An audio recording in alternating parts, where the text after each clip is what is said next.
Well, good afternoon, everybody. We want to welcome you to our second community town hall. If you joined us for our last community town hall, we want to welcome you back. We're so glad you're here. If you're joining us for the first time, welcome. We hope to make the next hour, hour and a half really useful for you, and we're looking forward to your active participation. My name is Lisa Goldman-Rosas. I'm an assistant professor here in our Department of Epidemiology and Population Health, as well as our Division of Primary Care and Population Health. But today I get to wear a different hat. I'm a director of our Office of Community Engagement, and that's where we really focus on including our community in the work that we do here and getting the information out to you. So it's with that focus in mind that we organize this town hall to bring you some of the information from our wonderful panelists. So the topic for today is, what is our new normal going to look like? This was the topic that was voted by the participants in our last town hall, and we're really excited about it. Like you, we're in our 10th week of shelter at home and kind of watching this gradual reopening of society, and we're looking forward to spending some time talking about what that's going to look like. So we have assembled a really stellar panel for you. And before I introduce them, I want to tell you how today is going to work. So each panelist is going to provide a brief presentation, which will give you an idea of their expertise and what kind of questions they can answer. And then I want to make sure that you see the question and answer box at the bottom of your Zoom screen. So please feel free, we encourage you, in fact, to start submitting those questions as we go. Our team will be monitoring the questions. And try to get to as many of them as we can. At the same time, many of you submitted questions when you registered, and we have all of those, and we're going to try and get to as many of those as we can as well. We'll be posting answers to frequently asked questions as soon as we can in the coming weeks. All right, so now let's get started. I'm going to share my screen with you. Okay, so I want to mention that our next town hall, as you can see here on the screen, is going to be on June 25th. This town hall is going to be a Spanish language town hall, and we hope that you will all help us get the word out to our community members who would appreciate a town hall in Spanish. All right, so let's meet the panelists. So first, we have Dr. Mahoney. She's our chief of staff at Stanford Healthcare and a clinical professor in the Division of Primary Care and Population Health. I'm very thankful to count Megan as one of my colleagues and so appreciative that she's here. We are also very, very lucky to have Nancy Magee. So she is the superintendent of San Mateo County Schools, and she'll be joining us to give the education perspective. In addition to being an administrator, I learned that she has, I think, 35 years of teaching experience, and so she also has on-the-ground expertise to share with us. And then we'll have Dr. David Studdert. So he's a professor of medicine and law, and he'll be sharing with us his thoughts on health policy, and I'm sure you'll find it very interesting. And then finally, we have Russell Furr. He is our Associate Vice Provost for Environmental Health and Safety, and never has he been more important than today, and he's been guiding us through some really challenging times here at Stanford, and I know he's looking forward to sharing his expertise with you. All right, so if you'll give me just a minute, I'm gonna pull up Dr. Mahoney's slides. I've asked each panelist to share one thing about themselves that perhaps you wouldn't be able to tell about them just by looking at them or looking them up on the internet. Maybe I'll model by going first, so no one's too embarrassed. So one thing you wouldn't know about me by looking me up on the internet is not only am I born here at Stanford Hospital, which is in my background, but my parents are from here, my grandparents are from here, and even some of my great-grandparents are from here. So if you didn't believe me that I cared about this community, maybe that will convince you. So give me 1 second. And I will pull up your slide. All right, Dr. Mahoney, take it away. Great. Well, thank you so much, Lisa, for inviting me to give this presentation. It's always a little challenging thinking about something that is additional to share. I guess what I'll share is I do really love yoga. I meditate every day, and I absolutely love traveling. I've been to a number of countries across the globe, and I look forward to the opportunity to do that soon. So today I'm going to talk about the reopening activities that are happening at Stanford Healthcare. And I wanted to just let you know that we started to confront the challenge of the COVID-19 crisis in mid to late February. The hospital's command center met every day, including the weekends, to plan and implement an effective mitigation response that ensured that we could continue to provide safe care to our community while also protecting our healthcare workforce and our patients. A critical component of our plan included converting as many healthcare delivery touchpoints as possible to telehealth. And thanks to Stanford Healthcare's strategic investment in digital health over the past several years, our COVID-19 digital visit ramp up has been the swiftest in the nation. We were able to offer our patients the opportunity to have video visits with their provider from home via either their MyHealth mobile app or an online portal. And across Stanford Healthcare, we went from less than 5% of our visits being virtual to over 70% in the span of just a few weeks. We've also been very focused on COVID-19 testing, and I think you're probably aware that we are fortunate to have one of the first FDA-approved tests coming out of Stanford, the first in the Bay Area. And when the COVID-19 epidemic hit the Bay Area in January, Stanford virologist and associate professor of pathology and infectious disease, Benjamin Pinsky, and his team quickly developed and validated a diagnostic test for the virus that causes COVID-19. And at that time, as soon as we heard about that, we were able to stand up a network of drive-through testing sites. So we were one of the first in the Bay Area to offer the test, and we began receiving the requests from other Bay Area hospitals and healthcare providers. And to date, at Stanford Medicine, we've tested over 50,000 patients. And to help flatten the curve and support first responders and essential workers throughout our community, Stanford Medicine has launched 6 drive-through testing sites throughout the Bay Area and a smartphone app that you can see there called Stanford Medicine COVID-19 Guide with the latest and most accurate information on COVID-19. So these 2 transformations in our healthcare system set us up very well to adapt to our new normal as we reopen surgical, radiology, and ambulatory services.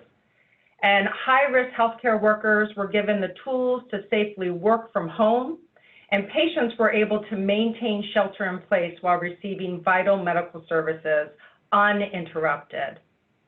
Telehealth has proven to be an important strategy. In addition to that, another innovation that emerged during our response to COVID-19 was driven by our providers' quest to maintain that human connection. And you can see that in the slide here. This is a slide depicting the PPE portrait, where Stanford providers are able to put an image of themselves and just simply tape it on to their gown, ensuring that our patients are able to see the provider's face while receiving care.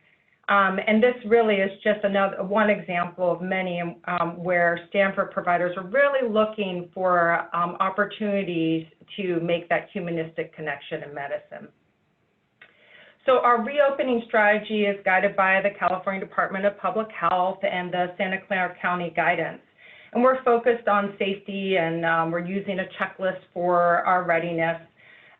We've tested 10,000 asymptomatic healthcare workers across Stanford Medicine and found a very low positivity rate, which proved that our strategies of symptom checking at all entries, of patients and providers, universal masking, adequate access to PPE, hand washing, and facility disinfection were effective.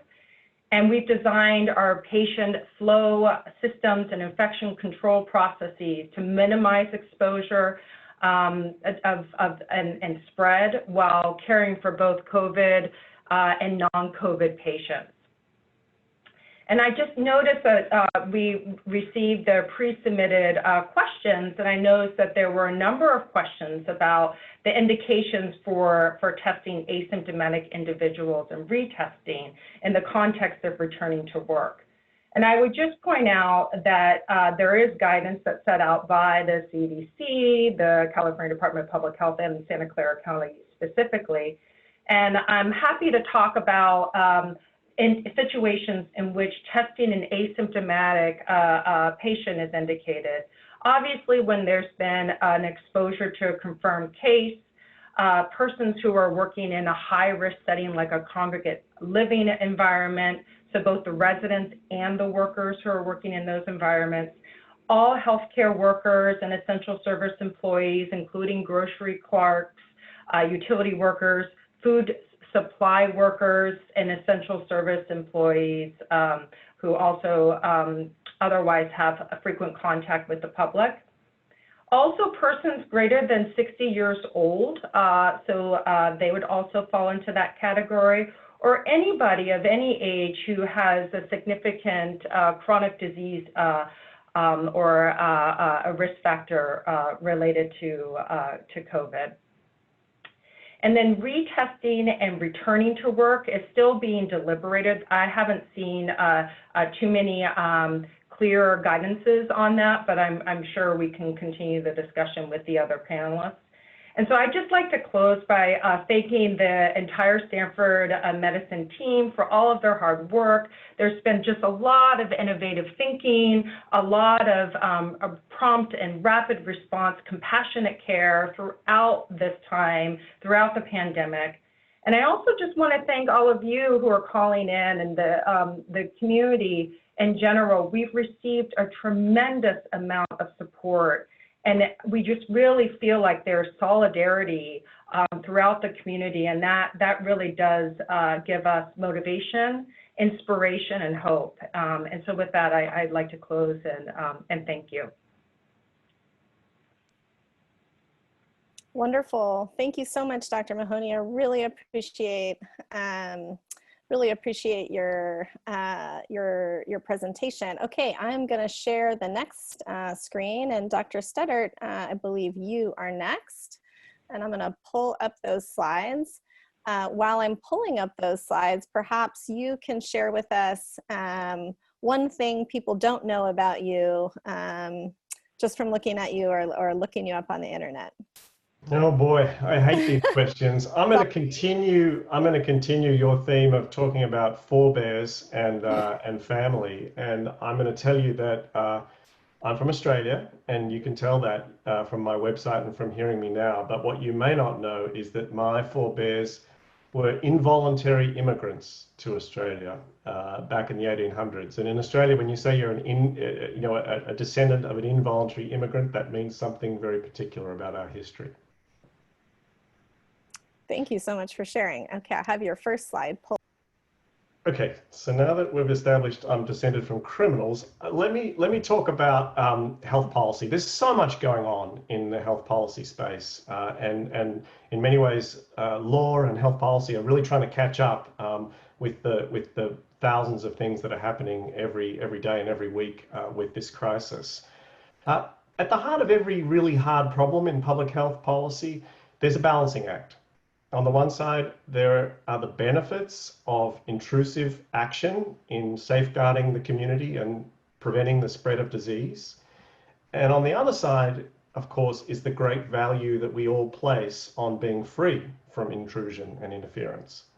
Now, since around mid-March in this county and in many parts of California and other parts of the country, that balance has been tipped very, very heavily towards intrusive action.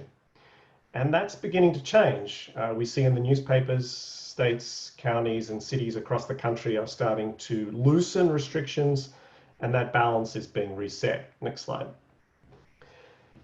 There's broad consensus among experts that as we begin to reset this balance, there needs to be much more testing than we're currently doing. And so that's what I really wanted to just take a few minutes to talk about today, because there seems to be a lot of interest in the community about testing and what it might mean. We need to do testing to understand the level of risk among communities, but also at the individual level. So the question then arises, what do we do with the results of all these tests? Next slide. Well, the playbook for tests for active infection is pretty clear. That's pretty well set. It's the one that we already have. People with mild symptoms will be asked to self-isolate, and people with more severe symptoms will hopefully receive treatment. And given the status of Stanford healthcare and a number of other facilities in the Bay Area, the prospects for that are very good now to receive adequate treatment.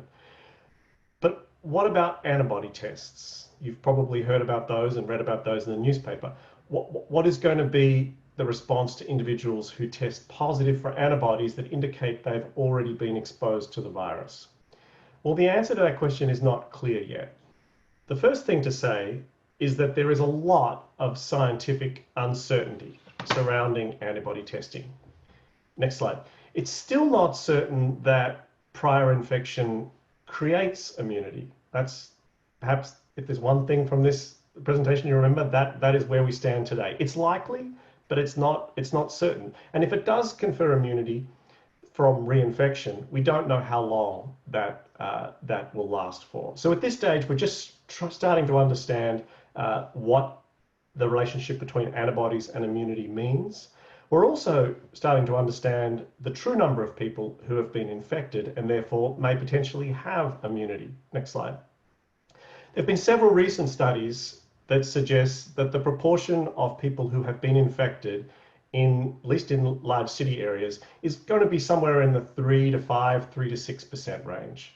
That's 10 to 20 times the number of known cases. Now, many of those unknown cases will have been mild or perhaps imperceptible infections. It's a pretty big fraction, 3 to 5%, and it's surprising to some people.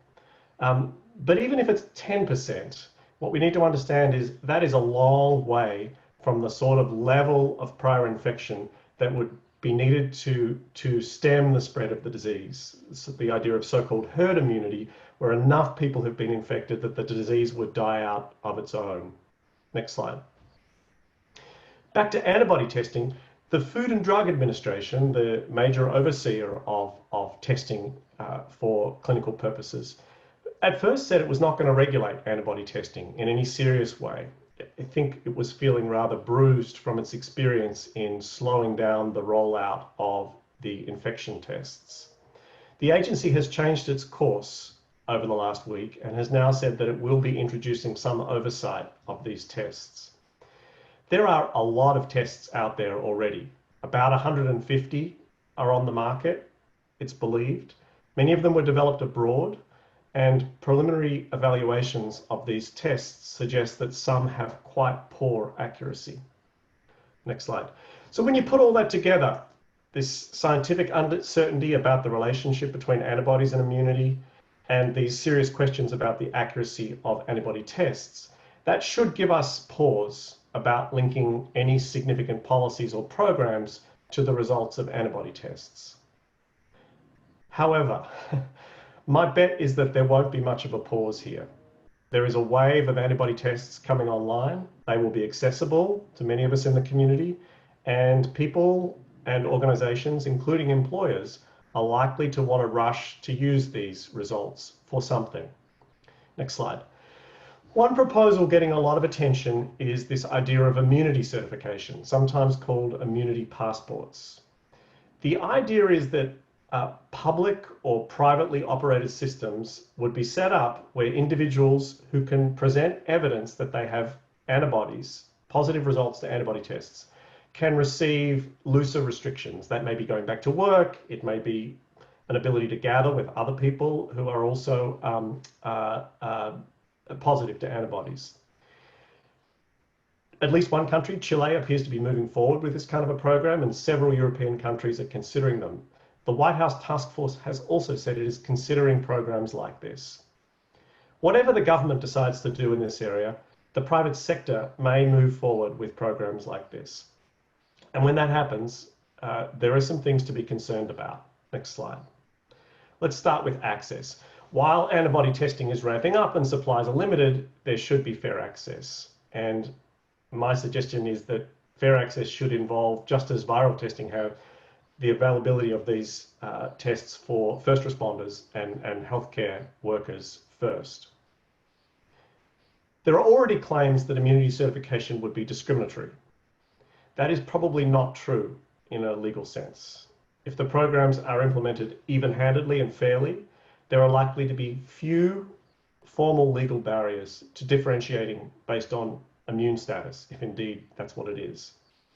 We already have and accept other kinds of certification for infectious diseases. Healthcare workers, teachers, and international travelers all receive certification for different kinds of infectious diseases in order to do their work or pursue those activities. Courts have endorsed these rules in situations where there is substantial risk. There are also lots of historical reasons for worrying that programs like this, programs that tie advantage to fitness, will amplify disparities. Critics are already warning that immunity certification programs will be a new form of, quote, social apartheid. These are very serious concerns. But the picture here is a bit more nuanced. Firstly, any immunity advantages wouldn't necessarily have to be permanent. They could be transitional until we have a vaccine. Second, it's already clear that infection has tracked a familiar path in this pandemic. Racial minorities and poorer communities have borne a disproportionate burden of the infection. Now, if that's true, that should mean that antibodies are more prevalent in these communities, and therefore that immunity certification could conceivably operate as more of a class leveler than a divider. The programs are going to need to guard against fraudulent certification and deliberate infection. The incentives for deliberate infection are particularly troubling. And finally, oversight of antibody testing is going to have to improve. It is not great right now. It will need to get better. We're going to need consensus standards for acceptable levels of test accuracy. And ideally, there would be mechanisms set in place for gathering all of these test results into a central location in order to support surveillance and research on COVID-19. It is strange to be worrying about these problems. 4 or 5 months ago, this would have sounded like bad science fiction. But we are likely to be confronting these challenges soon, and when we do, we'll need to be ready to deal with them. So let me stop there and hand you back, Lisa. Wonderful. Thank you, Dr. Studdert. You've given us so much to think about, and I'm sure you've caused a lot of people to think about that. Let's see. Please, while I'm doing this, submit your questions for Dr. Studdert and Dr. Mahoney. I can see lots of questions being submitted. I believe you can upvote questions with a thumbs up if you like somebody else's question, and we can pay special attention to that.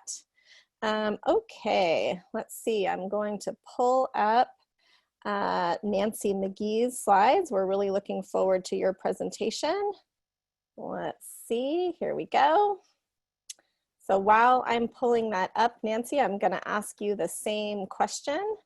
If you can share something about yourself with our audience. Thanks for the introduction. And I guess what I would share that, I'm proud of and very much enjoy in my life is is playing water polo. So I know Stanford is quite the home of a champion water polo team. So I played at San Diego State and have been playing my whole adult life, and continue to get in the water with some masters teams, and so that's just something fun to share.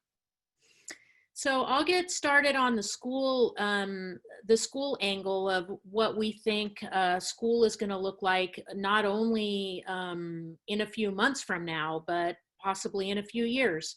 I think, like Dr. Studdert said, you couldn't have imagined 4 months ago what has happened to especially the TK-12 school system, and thinking that everyone would be learning from home a few months ago would have been unimaginable. But what's been beneficial about that is a really keen eye on our digital connectivity and the divides that create barriers for learning in that way. And I think there's all kinds of solutions and efforts being made to move us along.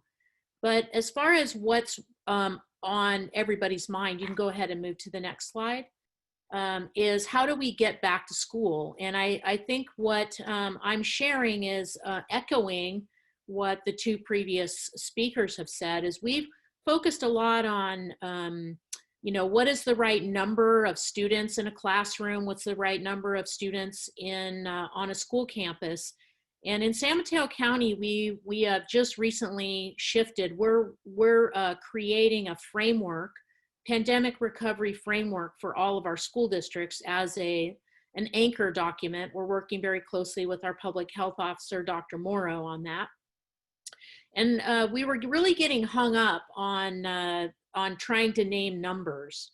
So we kind of shifted our paradigm to think about what do we need to do to create stable environments, because what we want to do is we want to get back to school without a spike, without creating additional infection among our students, staff, and families in our school communities. So we go back to the 4 pillars of the response to how we stop the disease from spreading, and that's hygiene, face coverings, physical distancing. And I'm using the term congregation here, which we're probably going to change to gatherings. It's about the idea that a classroom isn't necessarily a gathering, it's an essential activity. But those things that happen outside of the classroom, the staff meetings, the trainings, the PTA, the extracurricular activities, those are the gatherings that we want to think about. Do we need to start school going full bore on those things? So hygiene is really about teaching students and building into the school day actual routines for hand washing. Certainly we're going to be doing health checks at the beginning of every day, so we're going to have to build routines around some temperature checking. We've had a lot of conversation about face coverings. We are, reading all the data, talking to our public health professionals, and really coming to understand that face coverings go a long way towards stopping the spread. And so we will, in San Mateo County, be asking all staff and students to wear a face covering to school as if it were an article of clothing, something they're bringing from home that they can take home, launder, and bring back the next day. We will have supplies of the disposable face coverings for those that don't have them with them or something happens during the school day. As far as inside the classroom, we've had conversations about what that will look like. Again, we do believe that the best practice would be for everyone to wear a face covering if that were possible. Certainly, we're not going to expect students who have any kind of health compromised condition or say a sensory disability who would be harmed by wearing a face covering. We certainly wouldn't expect them to do that. But if we can get, say, 90% of the school population comfortable and develop that culture of face coverings, we feel we can make great strides in both educating our students on campus, in person, and stopping or slowing the spread. The physical distancing is where it gets difficult in a school because you've got 960 square feet of a classroom. How many students can you fit in a classroom? This sounds like a test question, and still maintain your 6 feet of physical distancing. So we're asking our schools to understand that if it's possible, that's the goal. We know that high schools tend to be much larger populations, much larger classes, and much more complex structures where students are moving from classroom to classroom.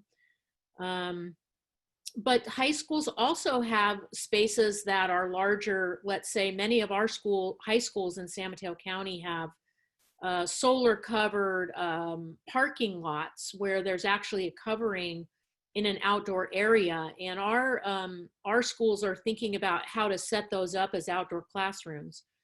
So for the larger environments, they're looking at their outdoor spaces.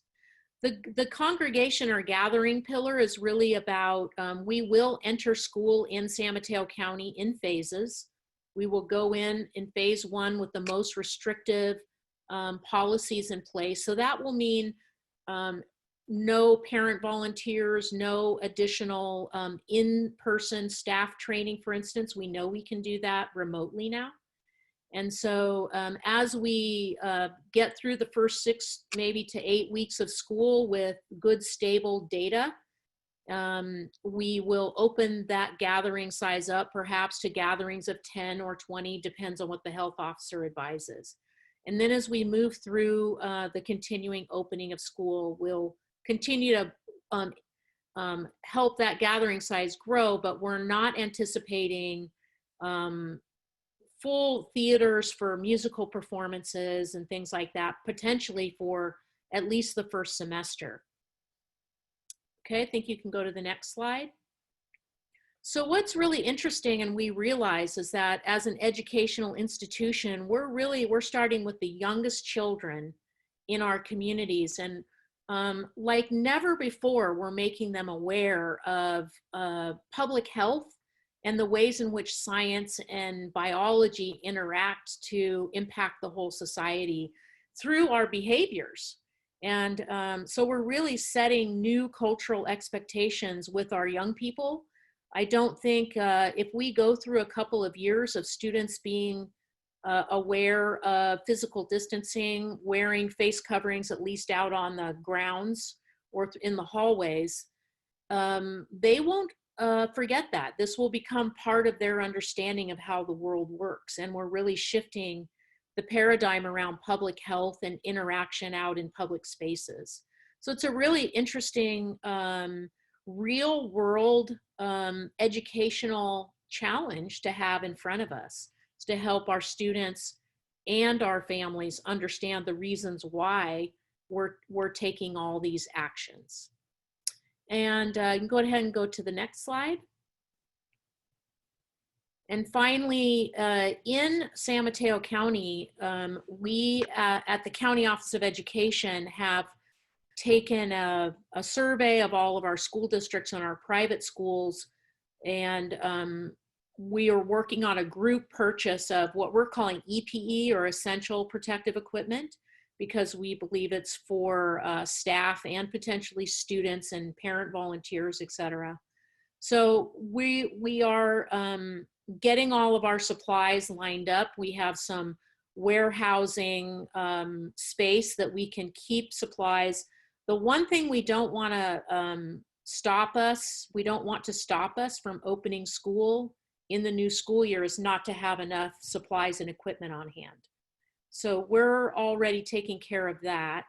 We are working on our draft of the San Mateo County Pandemic Recovery Framework for schools.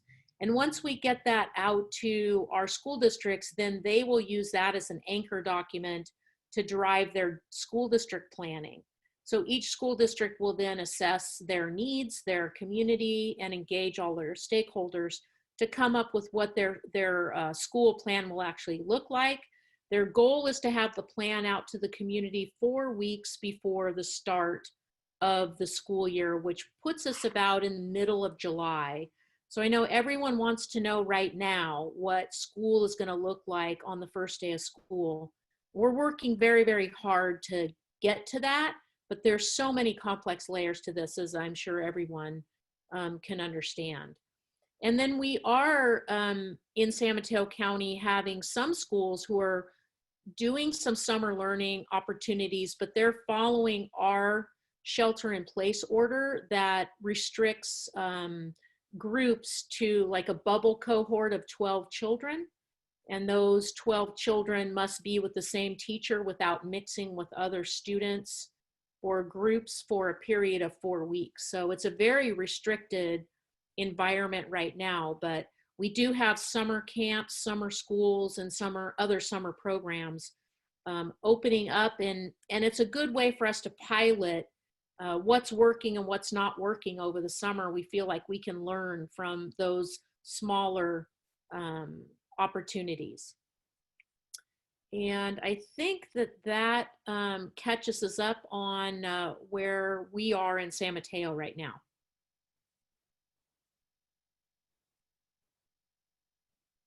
Wonderful, Ms. Magee. Thank you so much for sharing that with us. It's great to hear all the hard work that's going on. And I see we've gotten lots of questions for you. So we have one last presentation, and then we'll open up the question and answer. All right, so last but certainly not least, we have our, hold on. We have Russell Furr, and I'm going to pull up your slides and share my screen. And like all the other speakers, I'm going to ask you to share a little bit about yourself while we're transitioning here. Sure. So I will share that I have 2 kids in San Mateo County in the public schools, and I want to pass a big thank you to Nancy and the school board and the district and administration and teachers. I can't imagine the challenge it's been for them. So thank you for that. And I learned a lot listening to going through your slides. I was taking notes about how you're thinking about the problem, because we've been thinking about very similar things. I thought I would just go over a little bit how we're thinking about the problem. It matches up fairly well with what Nancy described and how others have been talking about it. And go to first slide. So at a high level, as a community, the goal is fairly simple in some ways, which is to keep transmission down. And so which I'm sure people have heard a lot about in the media, the rate of transmission. It's fairly basic idea that on average, every case of COVID, how many people does it go to? So if R is equal to 1, every case results in another case, and you'd have a constant number. If R is above 1, it means every case results in more than one case, say 2, 2.5. If R is above 1, it means our caseload is going to continuously rise. Below 1 is where we want to be, obviously. It's where the shelter in place has gotten us. And so I would say the Bay Area has done a good job at that. So we're well below, or below 1 at this point. We've seen numbers shrinking for the Bay Area at least. The shelter in place, though, isn't a solution. So it was to buy time, which it did. But more importantly, it's to give us a fresh start. So when this hit, we did not have the infrastructure from a medical, public health, behavioral environment to deal with this and to keep transmission low enough. It's been a big change for all of us. The idea as we open up is that test, track, and isolate, which is with our public health and medical community, is a big part of this. And I would say, I saw there's a lot of questions about testing and this idea of tracking and all that goes into that. In essence, the goal there is how quickly can we pick up that somebody has symptoms, how quickly can we get them tested, and for those people that have COVID-19, how quickly can we do the contact tracing to contain that from spreading to others. And so all of the different apps and health checks and all that goes into that is all about when we have a case, how do we quickly contain it, put a lot of resources around and make sure we don't get any spread, hopefully, but especially the sort of a large spread event. So that's the part with the medical community, the public health, and the ball's sort of in our court, though we all have to support that. The innovate and adapt is what's left up to the rest of us to figure out. I think Nancy spoke really well to what that looks like in a school district. There's another piece of this, which I don't like to put on the slide. It's innovate, adapt, and do without. And the truth is there are some things that we have to do without for the time being. Large gatherings is one of those, but it doesn't mean we can't work our way back to a substantial normal and doing a large amount of what we would normally do, like things like have our kids go to school, which I will be very grateful for if we're able to figure out. So, and we have to do that until we have a vaccine or we have a cure or an effective treatment. Essentially works out the same way. I will echo what some of our previous speakers said, David mentioned, which is any conversations about herd immunity, we are so far away from that and we don't even know if immunity is permanent. And so we are in the low percentage, and it really is our path forward is to test, track, isolate, innovate, and adapt so that we can get to a new normal we can live with until we get vaccinate. Next slide. Okay, so really 3 parts, how we think about what this challenge looks like. And so if we're taking that simple idea, we have to reduce transmission. It's sort of like we have a big menu of things to pick from. Right now, we're trying to pick from all of them because we have a lot of uncertainty of how well each one works. And so we have to do everything we can to get it below. And so first area is the changing environment. When you go to the grocery store and you see it, they put tape on the floor. That's an example of changing the environment. Give people visible cues to stay 6 feet apart, limiting how many people in the grocery store, enhancing cleaning, and then doing things to try to increase ventilation rates. It's all about changing the environment. I think we've all seen that in our community, things that are going on. Next slide. Next one is change behavior, which is on all of us. Hand washing, wearing masks, avoiding contact, limiting gatherings, avoiding unnecessary travel. Those are all part of changing behavior. I would echo what Nancy said about masks. I would say early on in this process, I was very suspicious about like, really, are we going to all wear masks? And as you really start studying the evidence and the science behind it, you come away saying, yeah, we should all wear masks when we're around other people or in buildings and common areas. There's just a strong body of evidence that makes a big difference. I would also say when I weigh getting back to close to normal versus having to wear a mask, the mask starts looking like a really good deal. And that's something we have to weigh against on all these things. Hand washing, which I saw a question in the chat about environmental transmission. And there was an article in the paper today, CDC changed their guidance on saying environmental transmission wasn't as likely. Hand washing is a good example. It's so easy. You should do it anyway. This is not the only germ in the world. And so it's not a question of should I do hand washing or not. The question is, why weren't you doing hand washing before? And so some things, it's a cost-benefit decision. Next slide.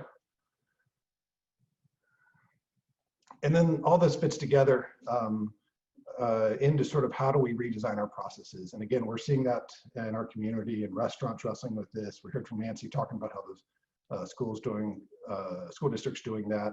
At Stanford, we're doing the same thing. We're thinking about the educational experience, the residential experience. What's it mean to have students back in a dorm? What's that experience look like? How do we conduct business so people don't have to interact? It also sort of starts to fundamentally change how meetings work, how teams connect, and frequently how decisions get made. And sometimes that's in a positive way, in ways where you have to be more thoughtful about how teams work, and you can have a more collaborative environment if you put thought into it. So I will stop there and turn it back over to you, Lisa. Great, thank you so much. It's really wonderful to hear all of the presentations, and I can tell there's Lots and lots of interest in the questions. I think what we're going to do first is take one of the questions. Looks like that was submitted live. So here's one of the questions. As our community opens up, we each have to decide how much risk to take by venturing out more in the world. What criteria would you suggest to help people decide?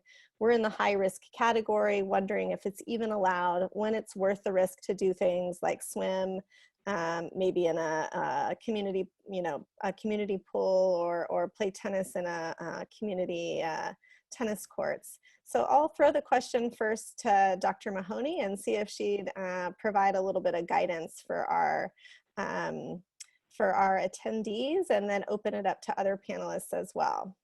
And this is a great question, because I can tell in the question is this risk-benefit analysis that's taking place.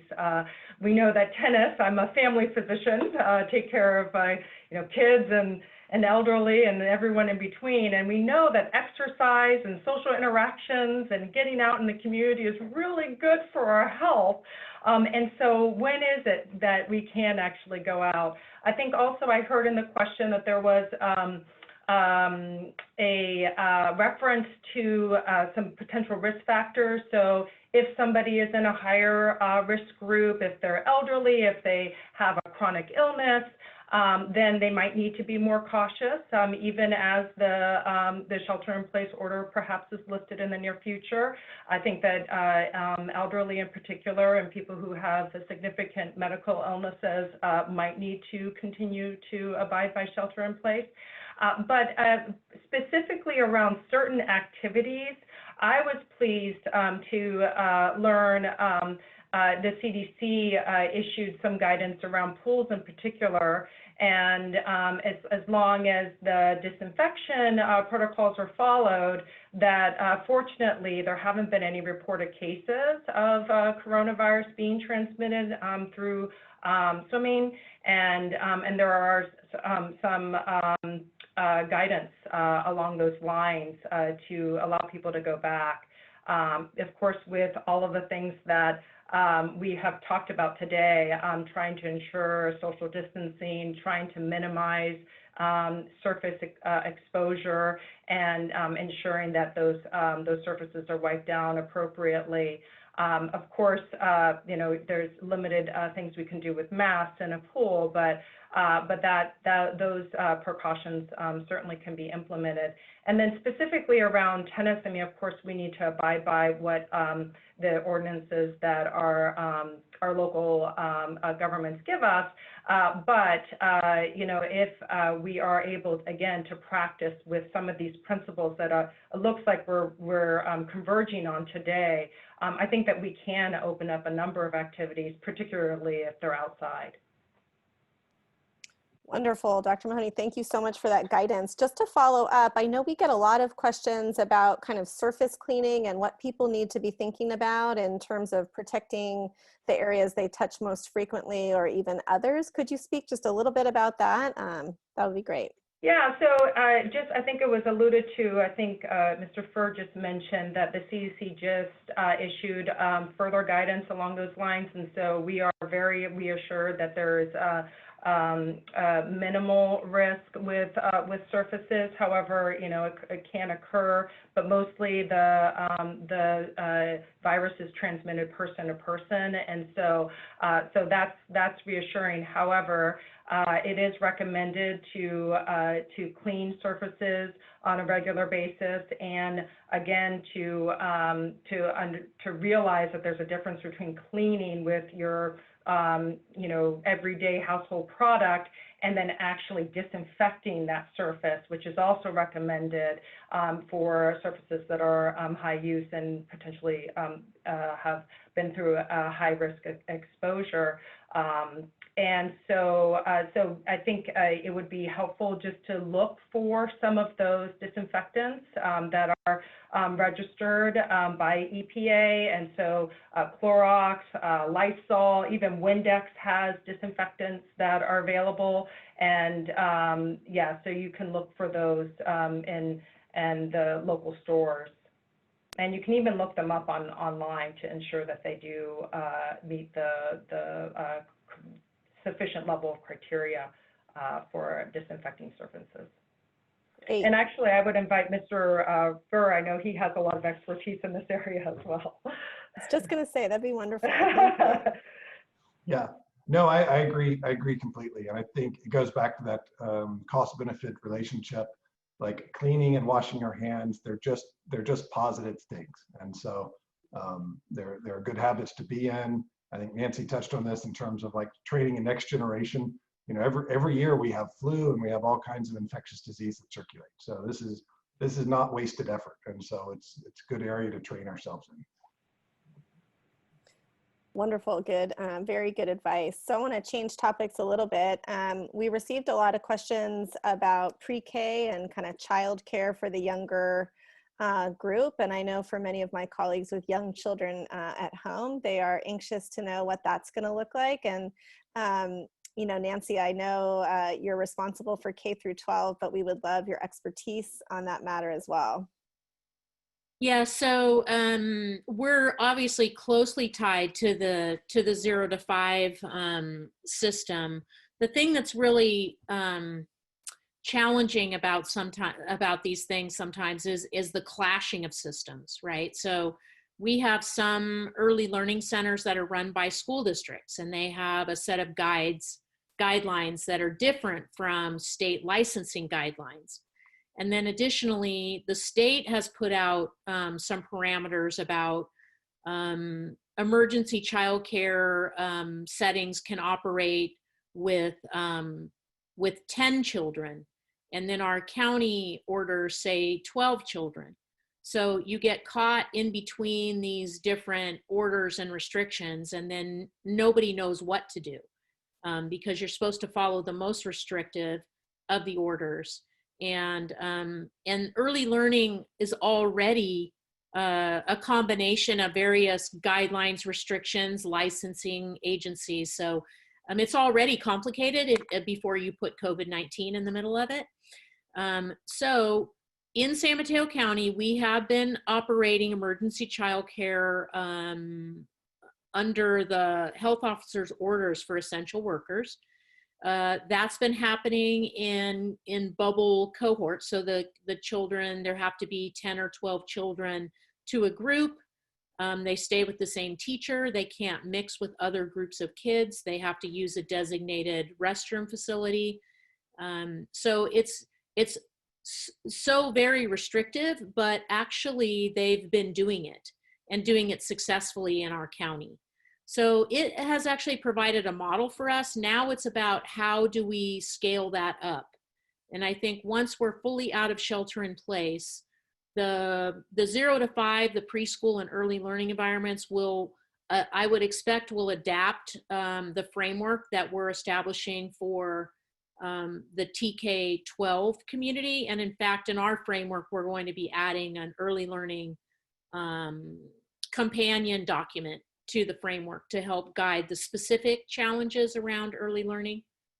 And I don't know if that answered the question, but it is a complicated space. Well, I think it's great to know the attention being placed on it as well, and that the companion document will provide that kind of guidance. That's really wonderful. Great. Okay, keep those questions coming. We're trying as best we can to get to lots of different ones. So Dr. Studdert, I have actually a couple questions. This came up on our last town hall. We got a couple questions submitted on the registration as well. I won't read both of the questions, but the general idea is kind of, why don't we let well enough alone? Are we, in other words, the disease prevalence seems low. What are the costs to letting the disease spread as it would? It sounds like a brutal idea, but people really want to know why we don't do that. Similarly, since we're a long time out from a vaccine and also really far away from herd immunity, what's the expectation of kind of where we're going, you know, for the next 12 months? So I know really hard questions to answer and very provocative, but we'd love to hear your thoughts on it. Yeah, They are hard questions, and they're exactly the questions that policymakers are struggling with. Policymakers in Washington, in the states and counties, and also in school districts and in universities and in places of employment. You know, I think the place where I'd start to answer that question is really with I thought the beautiful exposition that Russell gave of this idea of what we call R naught.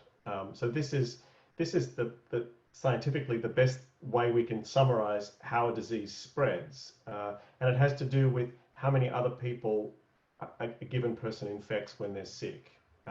Now, when R naught rises above 1, that is, you infect more than one other person, mathematically, it means that the disease spreads exponentially. That's what we saw in Italy. That's what we saw in Iran. That's what we saw in New York City. And that's what we started to see here in Santa Clara before swift action was taken. There is no doubt, there is no dispute over the fact that when R naught is above 1, that is what's going to happen, and the consequences could be absolutely devastating, much worse than we've seen so far. So the goal of all these policies is to keep that spread figure below 1, and we're using a variety of strategies to do that. And you know, there's a balancing act, as I mentioned in my remarks. We can't completely shut down the economy for months on end, and we can't completely ask people to stay at home until we get a vaccine. So the idea is keep R naught below 1, but allow freedoms and lifting of these restrictions to the greatest extent possible. The analogy I like is a car going down a mountain when the conditions are icy. We don't want to slam on the brakes, and we don't want to let the car roll out of control. We just want to gently pump the brakes and keep that spread from moving too quickly and too fast. So the answer to the question, why can't we leave well enough alone?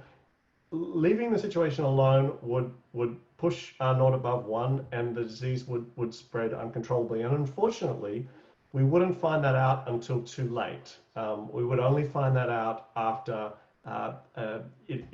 many people were infected, and we know that for every 100 people that are infected, at least 1 or 2 people will likely succumb to the disease. So that's the dilemma we face from an infection control standpoint, and I think that's how I think about the interface between kind of the infection control imperatives and then the very real imperatives that many of these questions are getting at, which is, hey, we need to be able to live again. This can't last forever. Our livelihoods depend on it. Our sanity depends on it. These are both very powerful considerations, and so what we want to do is sort of thread a path between those. Very challenging indeed, but thanks for your thoughts. We had someone submit a question that I think relates a lot to what you're talking about. They asked about what further macroeconomic effects do you think we can expect? And this attendee is especially concerned about those with young children, and I imagine other attendees with various family situations would also be interested. Any thoughts there? You alluded to it a little bit. Yeah, I mean, the economics of this look pretty grim, as we're hearing each day in the news. The purpose of the stimulus packages that are happening at the federal level and happening globally are really designed to ensure that we just keep the wheels of the economy moving, keep the wheels greased long enough not to do any permanent damage. So I think what's happening in Washington now is they're trying to figure out, you know, what's the least we need to do to ensure that from happening. We've probably heard talk of the idea of a V-shaped recovery, which is that once we get an effective treatment or ideally a vaccine, the hope is to come very quickly out of this rather dire economic state with very high unemployment and get back to where we were. I don't think we'll get back to where we were straight away, but the goal from a policy standpoint is to minimize the long-term damage associated with this pandemic. Great, thank you so much for your thoughts. Really appreciate that. All right, we have a few workplace related questions. And I think, Russell, as you've started to think about how, as a community here at Stanford, we can arrange our workplaces to support us getting back to work in a safe and healthy way, there's lots of questions about how other workplaces might do that as well. One I thought was interesting is that a lot of office buildings have moved to a very open work environment with less individual offices, and maybe how you're thinking about the recommendations for inside individual office buildings.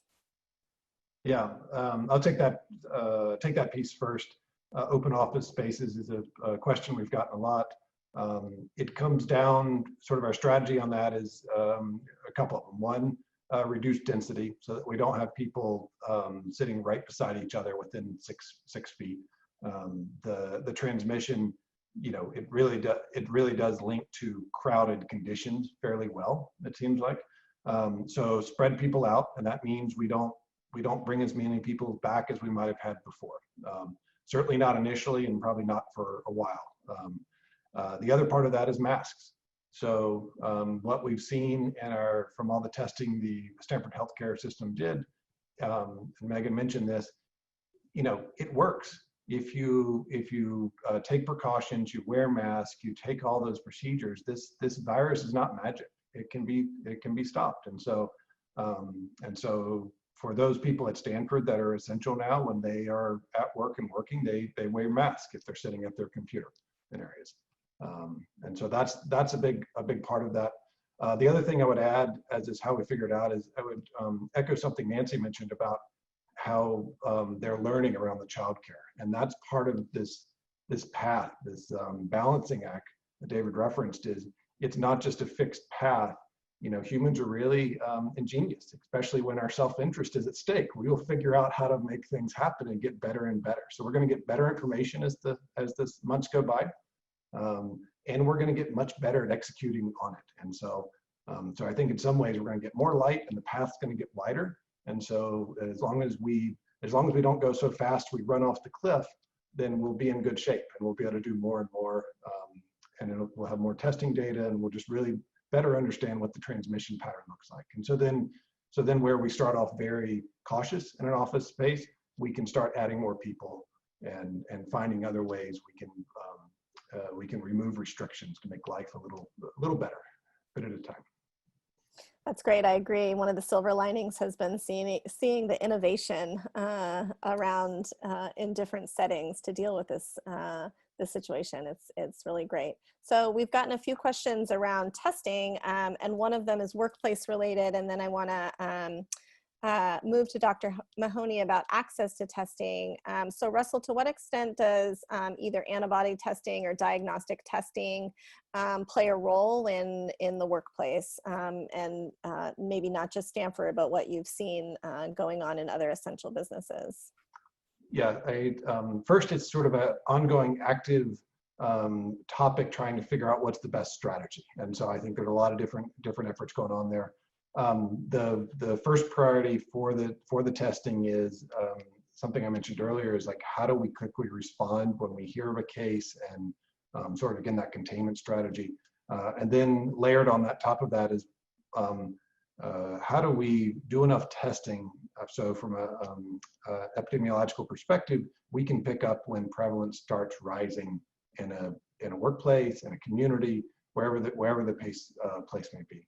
And so that means there's not going to be, or desire, it wouldn't make sense to equally test everyone. We'd want to focus on those individuals, say frontline workers that have to interact with others regularly. It makes more sense to test more frequently. Those that don't interact with others, sort of a back office kind of function, while you may make testing available, it's not so critical. And so but there is no one answer yet. The antibody test at this point, and David touched on this as well, does not add value from an individual's perspective. So as an individual, if you get an antibody test, it doesn't tell you anything because you don't know if you have immunity. For public health professionals, it adds value because they start to fill in the gaps in understanding how's transmission happening, what are the populations most at risk. And so, yeah, so we are, the county, Santa Clara County, where the main Stanford campus is located. I know San Mateo County is doing similar things, is making testing more and more available and putting out guidance where testing is free, and for especially frontline workers, those at skilled nursing facilities, those kind of things. So I'm expecting we'll see a continued evolution of that. The techniques and methodology for testing is going to get better and cheaper, and there are some new strategies that will evolve as well. So. Great. It definitely is a complicated issue to consider. I just want to put a plug in for the covid19.ca.gov, where you can go and find information about testing in any county. And we were talking with the folks in the testing task force at the state yesterday, and they're trying very hard to keep that up to date. But in the meantime, I want to ask about local testing availability. We've gotten some questions about the drive-through testing. Can anybody get a test there? Some questions about the need for making an appointment ahead of time, and the different measures that are being taken to increase access to testing in our communities. So Dr. Mahoney, I'll let you take that one first. Oh, sure. No, it's a great question. And I'll just first just make the comment that it's my belief that there is an incredible link between access to testing and our ability to reopen effectively. Even in the areas where states have reopened, people have been very reluctant to go in and receive services in different settings when the widespread testing wasn't available. And so I hope that we can continue to expand access to testing, and Stanford currently has the capacity to test starting in June. They'll be back up to around 3,000 tests a day, and we're hoping to continue to ramp up and provide those services to the community. There's also a rapid test that we have, and then a antibody test, as has been alluded to. And the healthcare workers at Stanford were all tested with both the nasopharyngeal swab, so the COVID viral test itself, in addition to the antibody test. And so, as Russ was saying, it was not so helpful getting the antibody test results in affecting our management of how we would advise and recommend management, but it was very helpful from a research perspective, and for us to reflect on the implications of that serologic test. And so, the Santa Clara guidelines also, they're very consistent with the California Department of Public Health guidelines, that both the serologic test can be done, it's optional, with the viral test in asymptomatic patients who meet the criteria that we referred to earlier, high-risk groups. And I just would invite individuals who obviously are symptomatic, but even those who are asymptomatic and are high risk, and just to review again, those individuals with chronic illness, people who are greater than 60 years of age, people who are living in a congregate living environment, or working in that environment, healthcare workers and essential workers, and then obviously anybody who's been exposed to a known positive case. They're invited to come in and be tested at our drive-through sites. We have up and running a number of drive-through sites across the Bay Area. There is one that I can talk to the group about that does not require an appointment, so you can just come in, and the recommendation is to come in early in the day. And so that one is being implemented in Alameda County Fairgrounds, and there's a partnership that Stanford Healthcare Valley Care has with the cities of Pleasanton, Livermore, and Dublin, and the Alameda County Fairgrounds organization to then implement this drive-through site between the hours of 9 and 1, Monday through Friday. So, please, you can go there. Locally, what I was showing earlier in my slide was a QR code that you could use to then download the app. And on that, you would have direct access to our schedule for our drive-through site. So we really are trying to expand the access to testing and really invite all of our community to partake in that. Great, thanks so much for that response. And I saw there was a question, do you have to live in Santa Clara County to get a test at Stanford? And I think hopefully that was clear that you do not, and we have testing sites that aren't in Santa Clara County. Dr. Studdert, could you, oh, I'm sorry, go ahead. Oh, no, I was just going to mention there have been some questions about the charge and who will end up covering. And I just wanted to reassure everyone that, that because of the CARES Act, you know, all related charges that are related to testing for coronavirus, or even the management and care of coronavirus, is covered. The private insurance is required to cover it, but the individuals cannot incur any out-of-pocket charges. And so, if the insurance isn't covering the test and related care entirely, then our healthcare system covers it. And so I think people shouldn't feel like that is a barrier to them. Yeah, wonderful. And Thanks for mentioning. Yeah, Dr. Studdert, please add on. Yeah, I mean, I think that's a really important point, because people shouldn't feel reluctant to get a test if it's necessary and appropriate because of insurance coverage purposes, and that's exactly what those new laws are supposed to ensure. The other thing to note is that you know, many people have lost their jobs and potentially also their insurance coverage with that. Unfortunately, COVID struck just after the enrollment period for the Affordable Care Act in California, which is slightly earlier than the onset of the disease. However, people should be aware that California has opened up a special enrollment period that I believe runs through June, so that it's possible out of cycle to go on to Covered California, the state-run website, and apply for coverage. Now, it needs to be associated with an event that has occurred, like the loss of a job or a spouse's job, but that is something that the state of California is offering. A number of other states are offering it as well.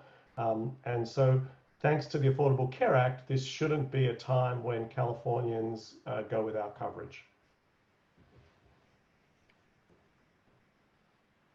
Great, thanks so much for mentioning that. And a follow-up question for you, Nancy, are there any recommendations for education faculty, for teachers, staff, and testing that you guys are considering?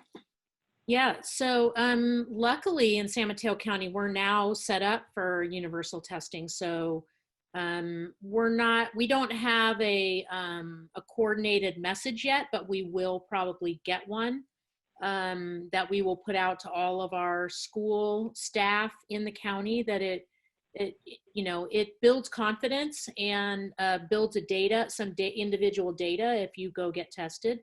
We're also working with the health officer to do some surveillance testing in our schools. We're thinking about the elementary schools, and we're looking at the saliva test. So I'm an educator. I don't know a whole lot about that and how available those are going to be. But we do believe that something like a saliva test is something that could be really helpful.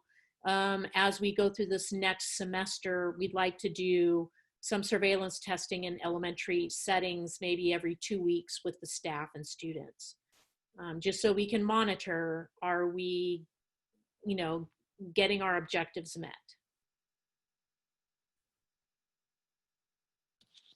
Great, thanks so much. We have a couple of questions that I think pertain to almost each of you. I think individuals are trying to make judgments about how safe it is to resume different activities like flying, like also how safe is the classroom they want to send their children to, how safe is the workplace that you might be returning to. And I know Dr. Mahoney talked a little bit about that in terms of outdoor activities and the importance of physical activity. But what about some of these activities that we don't anticipate starting maybe for a few weeks or months? What kinds of things should people be thinking about so they can evaluate their risk given the different policies and innovations that all of these settings are taking? So Nancy, since you were just talking, do you want to speak a little to that? How will you advise parents? Well, I try to practice presence and be here now. Very difficult to do in COVID-19 because everyone wants to know what's going to happen. And so I think what is really going to be good for all of our communities is that our school districts, once they get the framework, will do an engagement process. So many districts have started surveying parents. What are you thinking? Are you thinking that you would send your child to school or not? So we can get an idea of where people are starting from. We know that in most of the, I think, international settings where schools have opened, there's been about a 10 to 15% a group of children who haven't opted to come to school right away. And then parents should probably feel comforted in knowing that administrators are really working hard to develop a continuum of options where there could be blended distance learning and in-class learning, but also full distance learning options for families who feel more comfortable keeping their children at home. And so we're trying to cover everyone's needs. And then the goal is, if we can be successful with getting schools open with and maintaining, the spread, then I think people's confidence will grow, and hopefully the scientists will be working just as hard as the educators on the treatments and the vaccines and all that we need.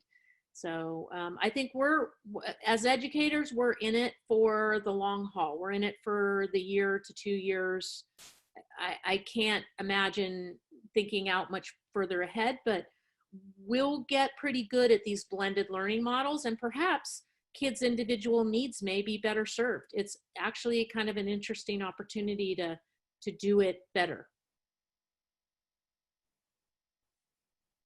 It certainly has opened up opportunities that we didn't know were possible before. I think you mentioned now all trainings for teachers will be online, because now you know you can do it, which is a wonderful thing. So what about some of the other indoor spaces? We had a couple questions about should I fly and how to make that decision. How do I judge the safety of my workplace area? Should I have an air filtration system? These kinds of things. I'll open that up. I'm not sure who wants to answer that. Hard questions to answer. Oh, I can add some thoughts to it, and I'll start off by saying I don't have any simple answers. I think and I noticed in the questions there are a lot that talk about, is it safe? Safe in some ways is a relative concept, and it's hard. It's decisions we make as a community, and it's decisions we make as an individual.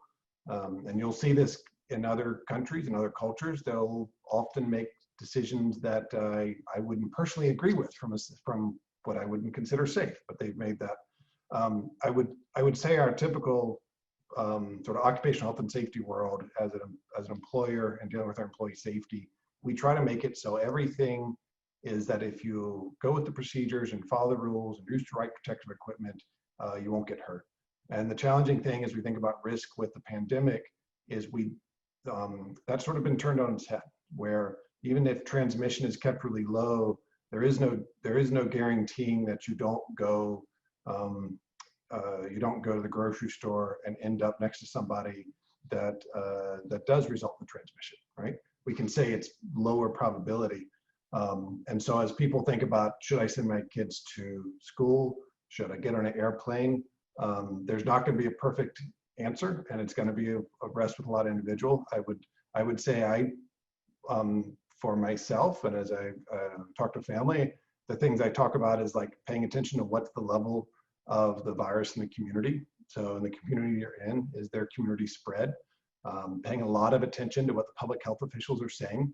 I would say our county public health officials are doing a really thoughtful job of thinking about how we can slowly open up. But they're saying that we can do certain activities does not come with the guarantee some of those activities won't result in some transmission.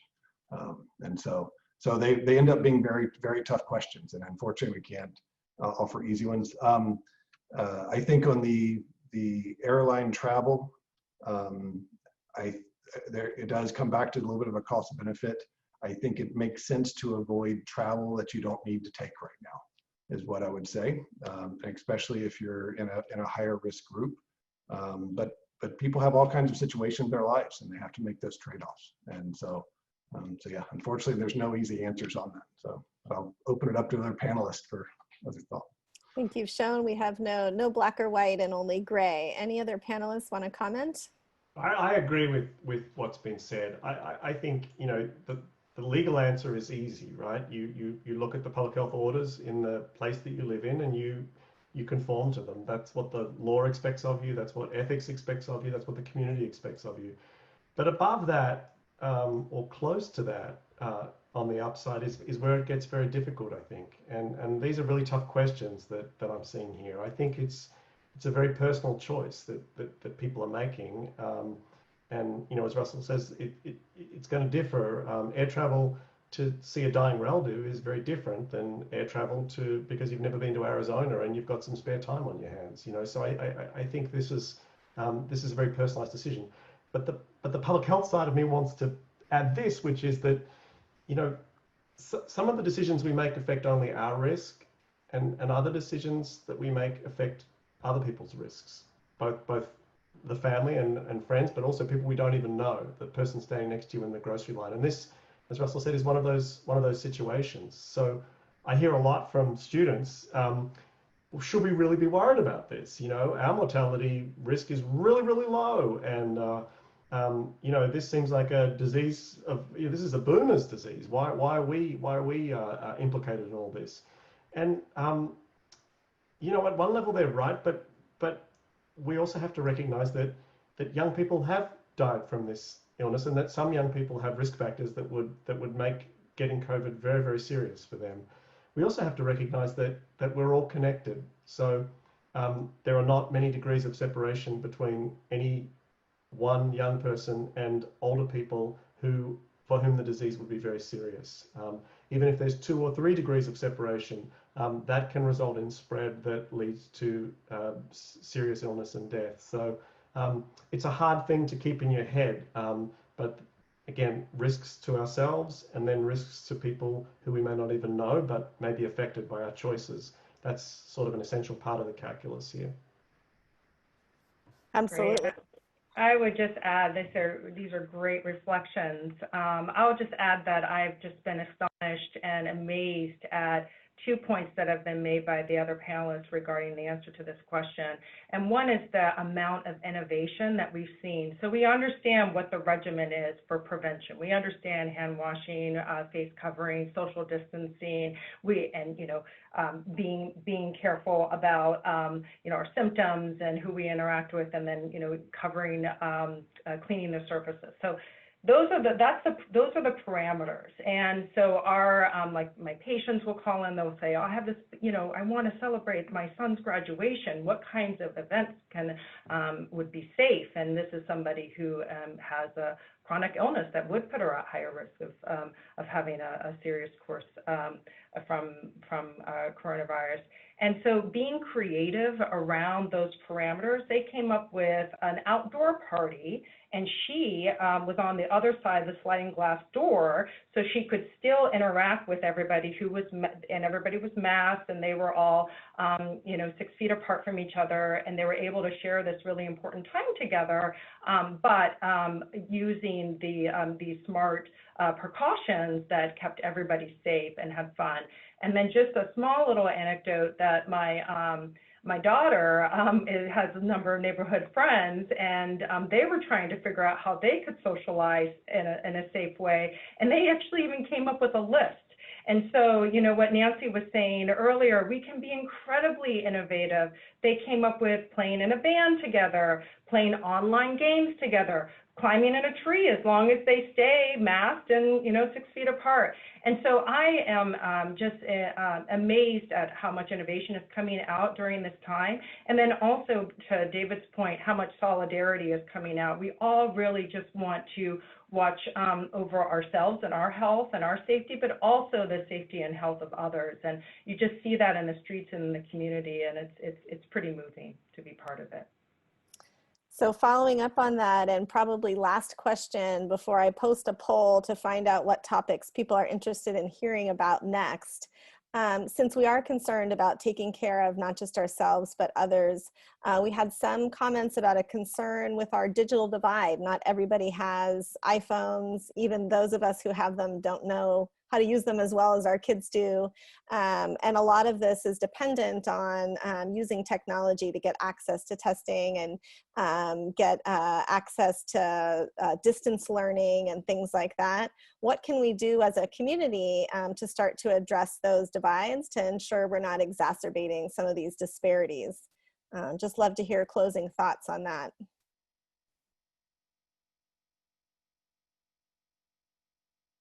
And so this is our time to address that very question. We are asking ourselves at this time who we want to be as a society. And these are issues that have been existing for a number of years, way before coronavirus. Any of us who've been in the industries that we're in, we've witnessed the structural barriers and the determinants of, in my field, determinants of health that can cause healthcare disparities and health disparities. And so that's our question: is you know, do we have the will to really make the structural changes that it will require to see a dramatic difference in health equity? It goes way beyond what I do as a doctor, even what I can do we can do in the healthcare system. It is far-reaching, and hopefully this epidemic will motivate us to move in that direction. Thanks so much. Russell, your last thoughts? I would echo what Megan had to say. And in some ways, if we can all react badly if we start to fear and think of other people as others. But if there's ever a time to recognize that the community's health is the health of all of us, now is it. And so how we react to that and how we keep that in mind. I would also throw out the sort of empathy and patience and the recognition how much stress so many people are on right now. And so I think giving each other permission to be human is really important at this moment, I would say. And then keeping the larger community in mind. So. Thanks so much. David, your last thoughts? Yeah, I think that, well, I like what Dr. Fauci's been saying repeatedly, which is that a crisis, a pandemic like this is like taking a torch and shining it on society. And what it shows are some things that we can be really proud of, like the solidarity you're talking about, but also some things that are unfortunate and need to be addressed. Disparities is clearly one of those, and the digital divide I think of as sort of part of that family. Unfortunately, in the throes of an epidemic are not a good time to get out and try to address these things. That's unfortunate, but this is a sort of a paralyzing event for society. So it's really hard to make the social change that's needed in these moments. But I think what we need to do is remember how important this was in this dark moment, and really use that to energize change when we have a chance to affect it. Absolutely. Great. Nancy Magee, you have the honor and privilege of our last comments, and I'm going to put up the poll while you're. Well, I would just hats off to my colleagues on the panel. I just have so much respect for everything you're doing and all of your expertise. I know in education, we wouldn't be able to navigate without your help and guidance. And at the County Office of Education, I certainly hear a lot about what Stanford says. Lots of phone calls, lots of emails.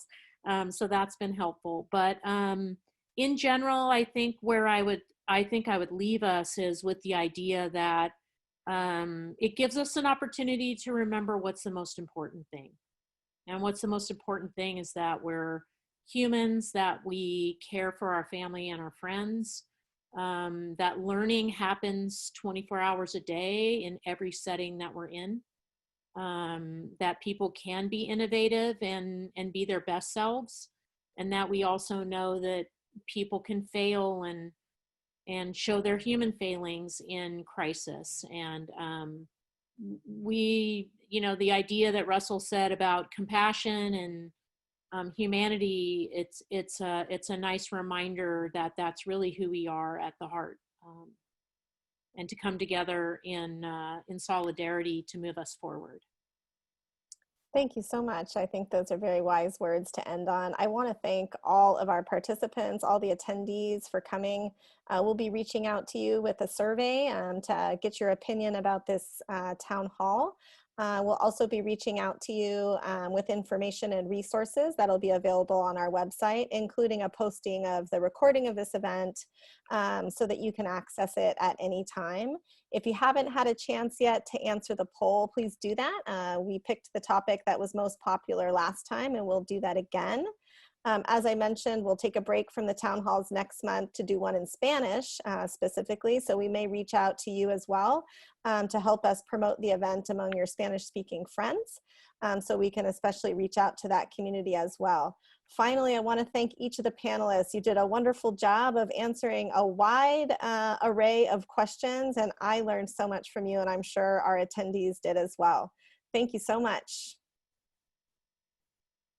Thank you. Thank you, Lisa. Thank you. Thanks. Bye, everyone. Bye.